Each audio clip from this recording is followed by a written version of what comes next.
यह कहानी सुनने के बाद आपके मन में गुस्सा का भाव बिल्कुल समाप्त हो जाएगा। एक बार गौतम बुद्ध अपने शिष्यों के साथ किसी पेड़ के नीचे विश्राम कर रहे थे।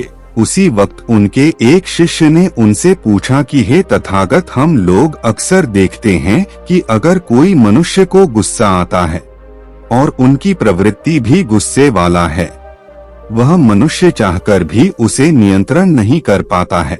मुझे यह जानना है कि हम अपने क्रोध को वश में कैसे कर सकते हैं।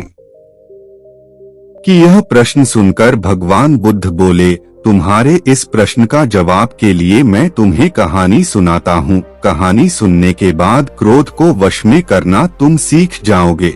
इसके बाद गौतम बुद्ध कहानी सुनाना शुरू किया और बोले कि गांव में झगड़ालू औरत रहा करती थी। उनकी सबसे बुरी आदत थी कि वह छोटी छोटी बातों पर गुस्सा हो जाती थी और इसी वजह से अगर उसे कोई कुछ बोलता या टोकता तो वह उन्हें गाली देती और अपशब्द वाक्यों का प्रयोग करती है।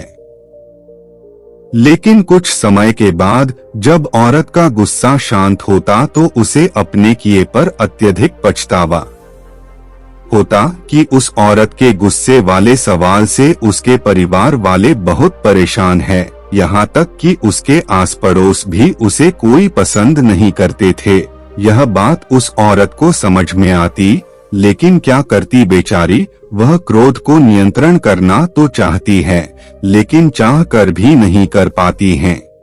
और कुछ दिन बाद एक भिक्षु उनके दरबार में आया और साधु को भिक्षा देने के बाद वह स्त्री उस साधु महाराज अपने दुखी मन से उन्हें कहती है, महाराज, मेरा मन का प्रवृत्ति बहुत गुस्सा वाला है। मैं छोटी छोटी बातों पर क्रोध करने लगती हूँ और यह प्रवृत्ति जो मेरे मन में आता है उसे मैं ठीक तरह से समझ रही हूँ, लेकिन क्या करें, मैं चाहकर भी इस प्रवृत्ति को, अपने क्रोध को शांत नहीं कर पाती हूँ। मैं बहुत परेशान हूँ महाराज, मुझे कुछ उपाय बताइए। कि यह सुनकर साधु महाराज थोड़ी देर के लिए सोचते हैं। उसके बाद अपने झोले से एक दवा की बोतल निकाली और बोले, यह बहुत ही सिद्ध किया हुआ दवा है, इसे लो और जब तुम्हें गुस्सा आया या कुछ अपशब्द कहने का मन करे तो इस दवा के 10 बूंदे अपने जीभ पर डाल लेना और मात्र 10 मिनट तक अपने मुंह बंद रखना। याद रहे कि 10 मिनट से पहले अपने मुंह को खोला तो यह दवा काम नहीं करेंगी। इस दवा का असर बिल्कुल भी तुम्हारे शरीर में नहीं होगा। इस तरीके इतना कहकर वह वहां से चले जाते हैं। इसके बाद वह स्त्री नियमानुसार साधु महाराज की दवा का प्रयोग करती है कि उसे जब भी क्रोध आता या अपशब्द बोलने का मन करता है तब दवा की 10 बूंदे अपनी जीभ पर लेकर 10 मिनट के लिए मुंह बंद कर देती है। यही क्रम लगातार 15 दिनों तक चलता रहा।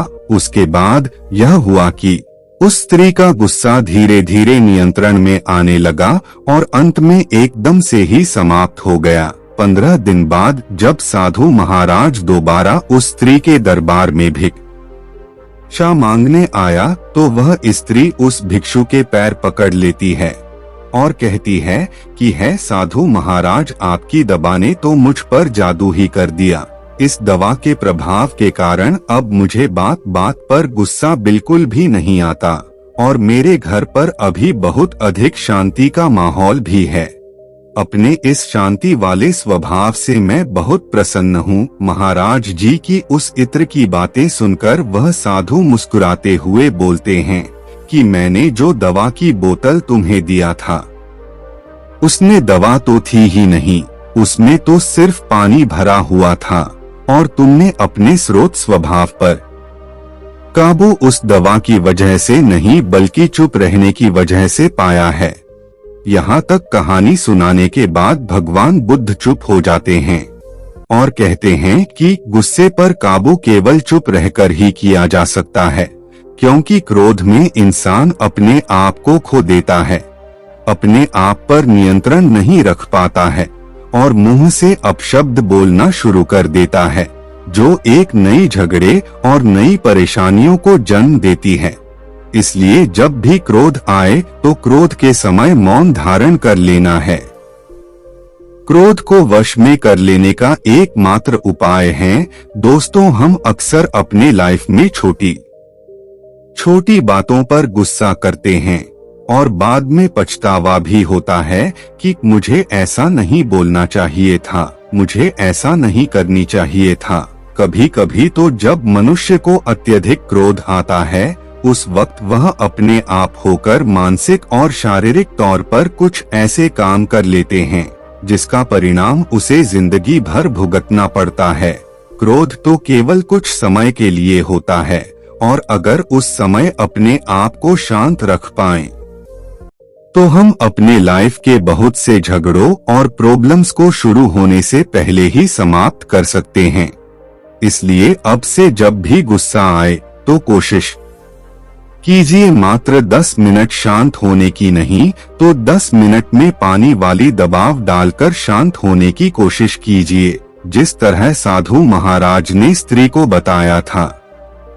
तो दोस्तों वीडियो कैसी लगी कमेंट बॉक्स पर लिख जरूर बताइएगा और इसी तरह के वीडियोस पाने के लिए चैनल को जरूर से जरूर सब्सक्राइब कीजिए। फिर मिलते हैं कोई अगले वीडियो में, तब तक के लिए धन्यवाद।